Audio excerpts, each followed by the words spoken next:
And good morning, everyone, and I'd like to welcome you here to our inaugural, can't call it the first annual because we don't know if we'll do it again next year. It depends on how many people show up, I guess.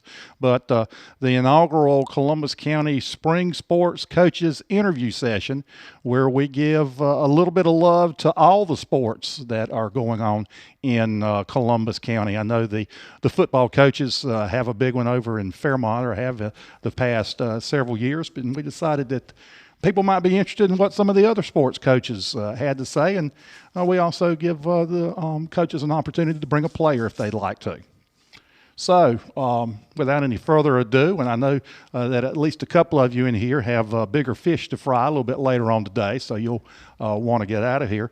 We'll start with South Columbus, Coach Bradley Strickland, and brought, I think, just his newly elected team captain, Landon Stocks, with him. Good morning. Good morning. Yes, sir. Looking at last year's roster, a lot of seniors on last year's roster. Covered a lot of South Columbus games and some pretty heavy graduation losses. Anything you'd like to say about some of the guys that have gone on to do other things? Yeah, so we lost 6 seniors last year, 2 of which are on the bump, and that's going to be big shoes to fill. Garrett's right now at Francis Mary, and he's doing a very good job, and he's actually getting some time there and had some good outings so far. I'm losing a third baseman from last year and pretty much my whole outfield, so, and a starting catcher. So we got some spots we got to fill this season.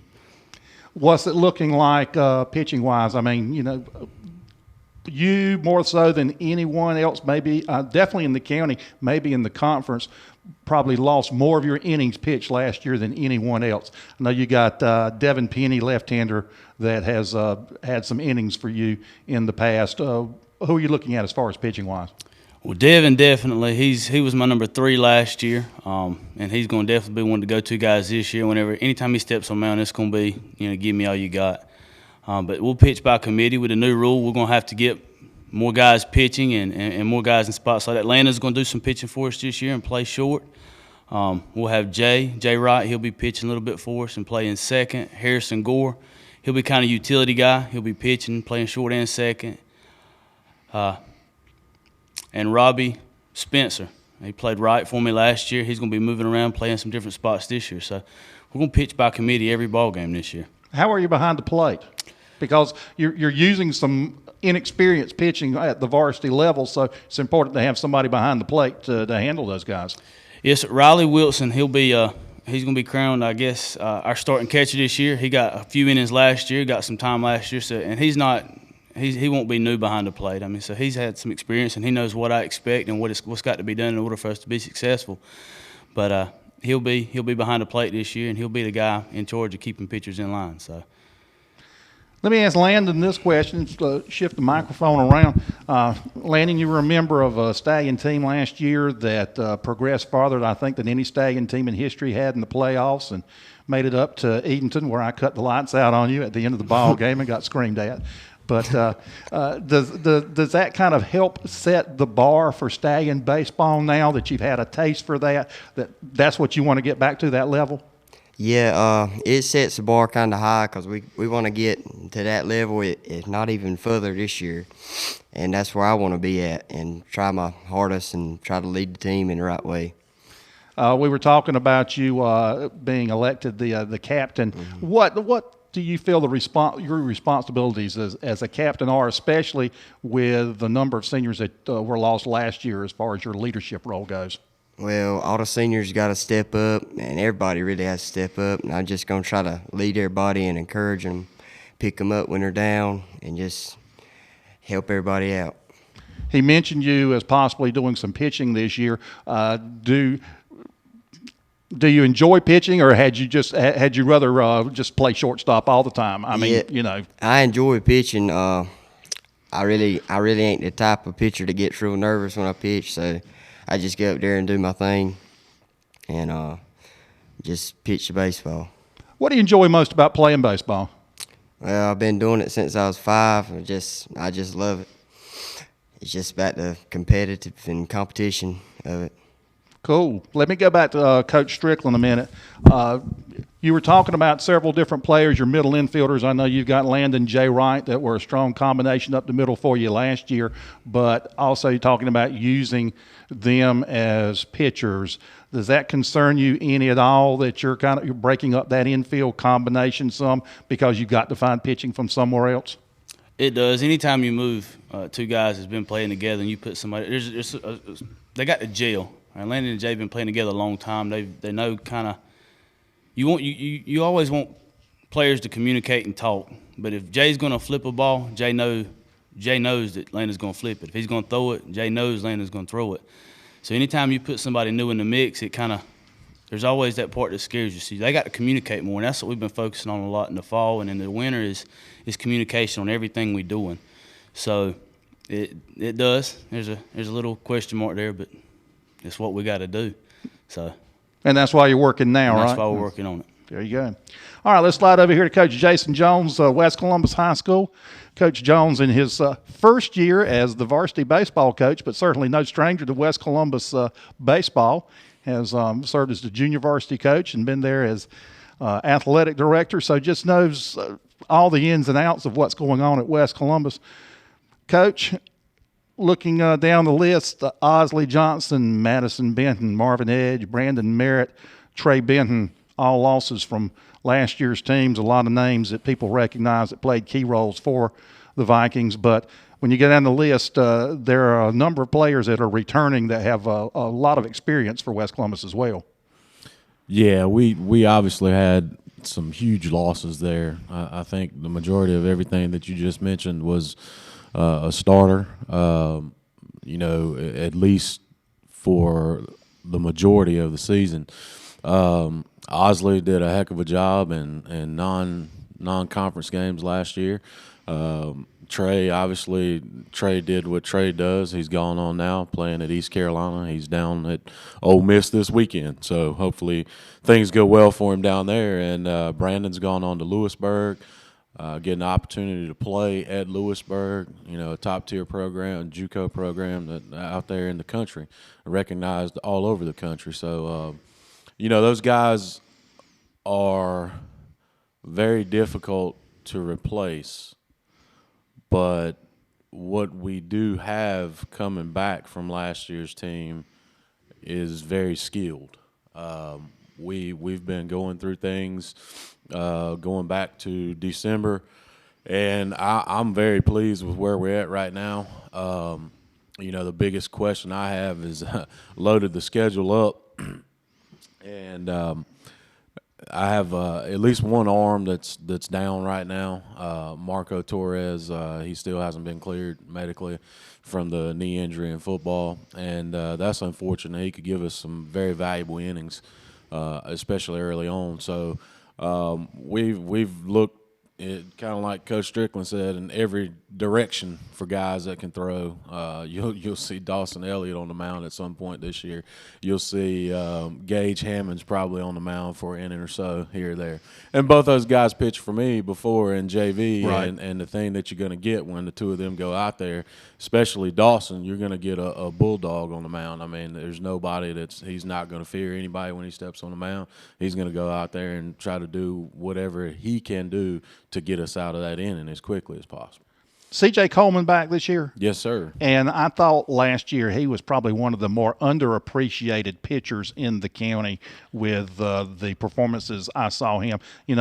Trey, of course, got a lot of recognition and should have, and a lot of focus this year on Cody and Cole Benton.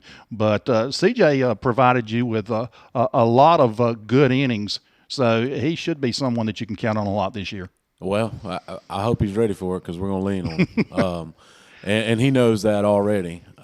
He's looked, to be throwing in January and February, he's actually looked very crisp. Everything is loose, very mechanically sound, keeping the ball down, added a pitch, and I just added it in the last week and a half, been toying around with it for about a month, and slung it in the bullpen the other night, and it's a pretty good pitch. Experience behind the plate, Hunter Norris back. Yeah, Hunter will be back. Going down today, playing in a three-way scrimmage, probably sneak another couple people in behind the plate. Jerry Locklear is a junior that'll be coming in. He'll do a little bit of catching, and if we have to, we'll go to Tanner Henson as well for some catching. Both of those guys have the ability to catch, but it takes a special person to catch. And I say that because that's what I did, and I was the dirtiest joker on the field when it was done with. And nothing's changed about that. No, either. not at all. I did take a shower this morning, though. I know you guys were talking about Legion baseball before we got on. Gage Hammonds had a good Legion season last year. Don't you think that benefited him quite a bit, and he should be one of the top returning players in the conference? Yes. Especially with the bat. If you listen to both of them talk about what they learned this summer playing Legion ball, you can tell that it was a very valuable experience, but for both of them, for Dawson as well as Gage. I don't think Dawson got to play quite as much. I mean, it's Legion baseball. It's 9-inning games. You're going out there trying to win everything you can, so it is what it is. But both of them learned a lot from him, from his coaching staff as well. So, they were very appreciative of the time they got, and I'm very appreciative because I tried my best to get both of them to play. All right. Appreciate it. All right, let's move down to him, Coach Brett Harwood from Whiteville High School. And let's see if I can bring a tear to Brett's eye. Missing from last year's team, starting shortstop Taylor Smith, starting outfielder Nadir Carr, your designated hitter Hunter Harwood, Hunter Cartret, who played both second and third base, Connor Granger at first, Grayson Ward in center field, and Nick Hood, who caught for you the first part of the year. That's quite a few losses. And speaking of Nick, I personally, and have talked to several other people, feel like if Nick hadn't been injured, you'd be sitting on 3 consecutive 1A championships. Yeah, it'd been nice. I don't think these guys are going to feel sorry for me or anybody else in the state. But, that's a lot of at-bats. We lost a lot of experience. 6 of those guys were with me for 4 years. When they come up as freshmen, they come right to the varsity team. And, we lost Nick halfway through the season. It definitely, made our lineup different. He was probably a good a catch and throw catcher that's been around a while, and probably had a chance to sign out of high school as a catcher. But it was unfortunate. But we did all kind of stuff last year, Coach. You follow us. We had switching outfielders in the middle of innings based on whether it was a left-handed hitter or right-handed hitter because Hunter Cartret couldn't throw. But we survived, and but I will say it's kind of a breath of fresh air with these new kids we got. Not that I didn't coach hard last year, but a lot of times people don't realize you coach harder, probably your best coaching job when you're younger and maybe not as good. Right. And the big thing for me off of that list is we didn't lose but maybe 5-10 innings on the mound, and we all know that's especially with the new rules, that's where it starts at. Well, I know we talk a lot, and we know Whiteville baseball is pitching and defense. Just one more mention quickly. Taylor Smith stepped in last year for Turner Brown, did an outstanding job at shortstop. I think exceeded pretty much everyone's expectations defensively at shortstop. And Connor Granger at first base, underappreciated in the fact that who knows how many throwing errors that he saved over there as well. So we talk about there are losses offensively, but defensively, those are going to be some big shoes to fill. Who are you looking at, in coming in and replacing some of your infielders? We're going to be young. We're going to be young in some key spots. Right now, Jake Harwood's at shortstop for us. Dylan Hamilton's our second baseman right now, along with Will Henson. He's still working there some, but we've had to move some people around, and catching wise for us, it's going to be different. Brooks caught McKenzie last year towards the end of the year, and he'll do that again this year as of now. and we got a couple more freshmen working behind the plate. So those are some key areas, key positions for some young kids, and we just got to hope we strike out a lot of people. You mentioned Brooks Baldwin behind the plate. I like to use the term Swiss Army knife. I guess Brooks Baldwin is your Swiss Army knife. One game you may see him behind the plate, the next game in the infield, and the next game on the mound. I guess the only thing he doesn't do, he doesn't play the outfield for you. Hey, not yet. Not yet. Not yet. Okay. It hadn't happened yet, but Brooks is very versatile, and that's a testament to him. Everywhere, anywhere we put him on the field, he knows what he's supposed to do and what everybody else is supposed to do, and he's from his background, that's to be expected. He's been coached well, and he's not by me but by others, but he does whatever we ask him to do, and with a smile on his face. And you mentioned this, and I didn't want to lead with it because I think people expect when Whiteville baseball is talked about to talk about your pitching, but as you said, nobody's going to feel any sympathy for you because when I went down the list, Mackenzie Gore is back, Brooks is back, Dylan Lawson is back, and Jake Harwood got some as a freshman, and it seems like you've always had a freshman that's been able to step up and get some innings for you as well. You're pretty well stocked pitching wise. Well, we feel good where we're at now if we can stay healthy. It's obviously Mackenzie's McKenzie. I mean, that's a given. But for me, I think Dylan's gotten better. He's gotten stronger, and we throw strikes. We have in the past, and that's key. And don't beat ourselves. And so, the three guys we got coming back that are proven have done that in the past, and hopefully they'll do it again this year. All right, let's move down here to our left to East Columbus head coach Brad Smith. Coach, good morning. Good morning. Chase Lewis, Kate Andrews, Hunter Reeves, Thomas Yates missing from last year's team as far as graduation losses. We've talked about some people that have been underappreciated in the county as far as their baseball goes. Chase Lewis, I think, fit into that category. He was a much better ball player for you, especially his senior year, than a lot of people realized, wasn't he? He was a main part for the several years there, and now he's at Southeastern, and I think he's being a utility player for them guys right now. But it's always tough to replace seniors that have played multiple roles, and he was a guy that could come in and give you a couple shutdown innings, and also, he was a mainstay in the middle of the infield for, 3 years. So it's always tough.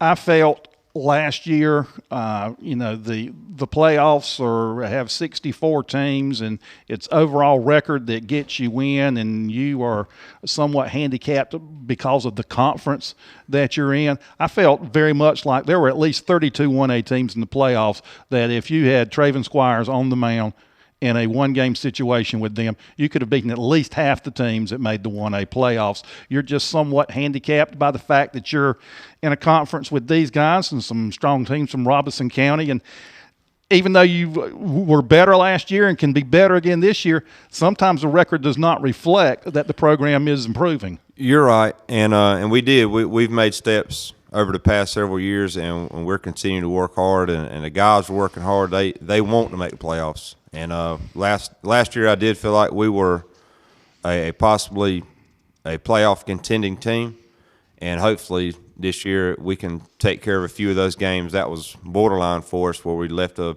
few men stranded or whatever the case may be. We walked a few more people than what we should have. Maybe we can tighten that up and get in there this year. The pitch count and everything talked about a lot. So pitching depth important. Who you plan to use on the mound this year? Right now, the main guys on the mound for this year is Squires. He's going to be pretty good. We have Bray McKeithen, Bradley Olson. He got a lot of innings last year. Daniel Wells is a junior that moved up last year from JV. We've got a sophomore that's going to see some time, Nick McLam. I feel like I'm forgetting somebody. I can't remember everybody, but we've got 3 or 4 we're going to run out there, and like Coach Harwood said, we're going to pound a zone and play the soft contact. Bray McKeithen, when he's not on the mound behind the plate, or are you going in a different direction? He could see some time at shortstop this year. He's going to bounce around, and you're going to see him in a lot of different spots. We've got 2 juniors that right now is looking at getting a lot of the catching time, but you never know where he might pop up. You know, he can play a lot of different places for us. He's going to be a pretty good asset to us. What'll be a successful season for East Columbus baseball this year, in your opinion? I'm sure you have goals set, but making the playoffs, conference finish, what? One of my main goals, I want a home playoff game. I want to have a good enough record where we're having a home playoff game, you know, at least for the first round. And it's something these guys can. It's feasible, I think. Playoff standings. Conference standings. You know, we want to compete. We want to be in the top 4 of our conference. You know, we feel like we can be there. If not now, we're going to get there soon. I'm going to go down the line with this one. I'm going to start with you since we've already got the camera pointed in that direction. When you're scheduling, and I mean, you got to have your conference games. When you're scheduling non-conference, do you do that a little bit with the fact in mind that overall record plays into whether or not you get into the playoffs? Well, this year I kind of took a different approach. We're going a kind of half and half. We kind of did a little bit. I saw Hoggard and Scotland County on your schedule. But at the same time, you know, you want to challenge your guys to where if you get in the playoffs, you want to be competition ready. And so we did change our schedule up a little bit. And I think I scheduled around what I have as far as pitching wise. You know, I want to be able to run my older guys out there as much as I can, and I feel really good about our schedule. We're going to be challenged. And we've got some games in there. If we play up to our capabilities, and we should be able to compete well. Coach Strickland, you scheduling wise, do you take into account that overall record is, other than the conference champion, is what gets you in and gets you seated? Well, that bit us in the butt last year. We played a tougher non-conference schedule last year, and we had the same record as the team we played in the first round. And we had to travel 4.5 hours, but I know our strength of schedule was tougher than theirs. Right. So, yes, you take that into account, but no, because I want them competing. It's no fun when you're able to beat up on a team. Your batting average might go up. Yeah, you might get guys in, but that's not what makes you better. Right. I mean, you need to be battle ready in any situation you come into. And I think our conference, for the most part, does that. I feel like we got one of the toughest conferences in the state of North Carolina. And I might be wrong or arrogant in saying that, but I think we do. But no, you take that into account, but no, you don't either. You've got to play and you got to get you guys ready, because if you want to make that trip, if you want to go the distance, then you got to be ready to go the distance with the toughest and the baddest out there. So, you got to test your boys and you got to make sure they're ready to go. Coach Jones, scheduling West Columbus.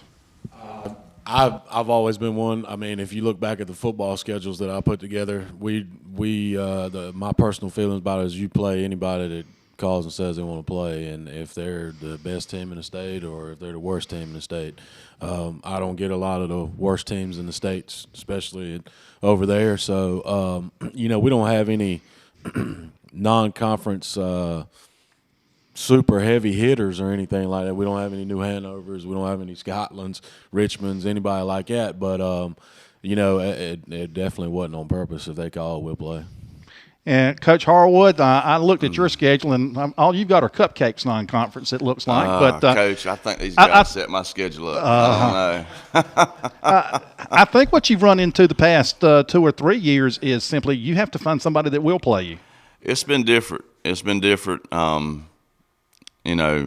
think a lot of people think McKenzie pitches every day, but that's not the case, and we've always played a good schedule. You know as much as anybody my philosophy of that, and we want to compete just like the rest of these guys. So we want to play good competition and be battle tested. And I just hope I don't destroy some confidence for some young kids early this year, but that's part of the growing process. And I just think you get better by playing better people. Better to be battle tested during the regular season and have to go on the road in the third round than play a simple schedule in the third round. First time you get challenged, right? Right, Yeah. and a little bit what Coach Strickland was talking about with our conference. I mean, last year for us, I mean, the arms we faced in our conference were better than anything we've seen in the playoffs. Yeah. And I think the pitching depth in the conference this year again will be good. And so I think all of us have the same philosophy as far as scheduling goes. Coach Smith, favorite to win the conference? Favorite to win the conference? Yeah. East Columbus. All right. Okay. Favorite to come in second then? We'll say Coach Harwood. Coach Strickland, same question. Who you think the favorite on paper is to win the conference? That's a loaded question, but I'm going to say South Columbus. Okay. We're going to win the conference, and Whiteville's going to finish second. Okay.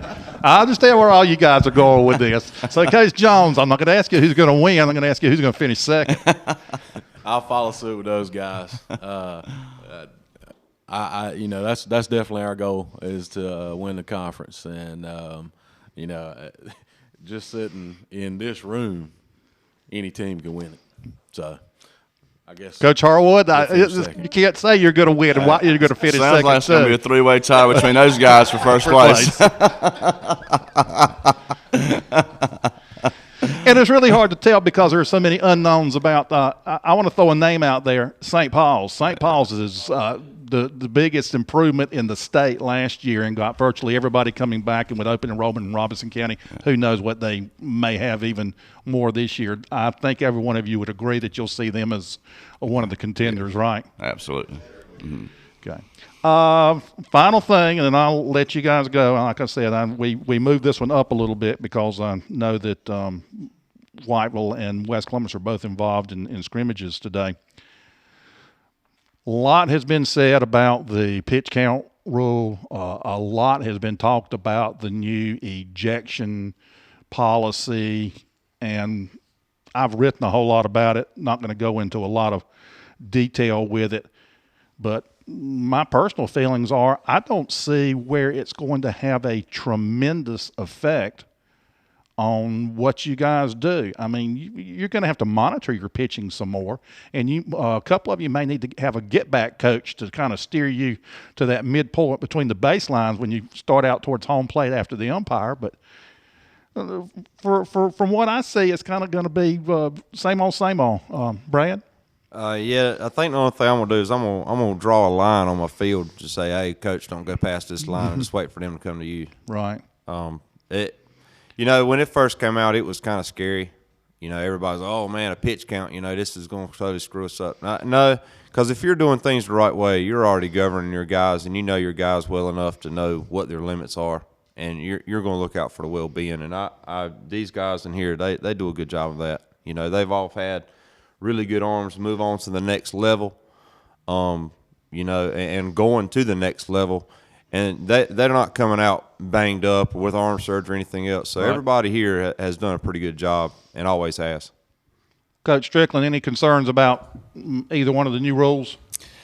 Not really. I think it's more work on the coaches. I think there's going to be an issue on, and not necessarily anybody in this room. I feel like we all get along and we can, but if I pull out a pitcher at 75 pitches, and I'm going to take care of my pitcher's arms. I don't care what the situation is. Right. Their health and well-being is more important, and I think all of us feel that way.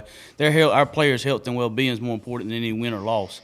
But if I've got 75 pitches on a guy and I'm going to pull him out, and then the opposing coach has 76 and they're the home team, well, if we got to go by the home book, then, I'm screwed. Yeah. And I think that's going to be the biggest issue. I think, we can all sit there and keep a pitch counter on every guy, but I guarantee you at the end of a ball game, there's a good chance all of us have a different number. Yeah. And so I think that's going to be a problem. In terms of ejection, I think you'll see the ejection rate go up because they don't want you to go approach the umpire now, so that means more hollering from the dugout, which isn't good. So it'll be on us again to, hey, be quiet, get back, act right, whatever it might be. But it's going to be tougher because I'm going to go out and I'm going to protect my kids if I feel like something's wrong. And every man in this room and every man worth the salt is going to do the same thing because I spend a bunch of time with my players and I love them. just like everybody up here. So I think you'll see the ejection rate go up, and I don't think we'll have a problem with the pitch count, really. I mean, we're going to all take care of our arms. Coach Jones? I kind of agree with Bradley on the ejections going up. I mean, baseball coaches are notorious for flying out of the dugout and going straight to whichever umpire it is they have an issue with, and now all of a sudden you're gonna, and that's, that's us being baseball guys. I mean, like even I remember hearing Q say it. Nobody else gets the opportunity to do that. Well, I was halfway out on the football field halftime when I was coaching football, arguing with this, that, and the other or something, and I never got ejected for it. I got flagged for it a few times, but there's no flags in baseball. I mean, it's going to be a one chance or you're gone. So I'm with him on that. I think ejections go up. As far as pitch count, we keep track of our pitches. Like he was saying, the only thing that you kind of wonder about is how are we going to make sure that everybody is on the same accord. I mean, do you just agree at the beginning of the game, hey, let me know what your pitch count is at the end of the game, and that's what we'll plug in, this, that, and the other, that type of thing. But, I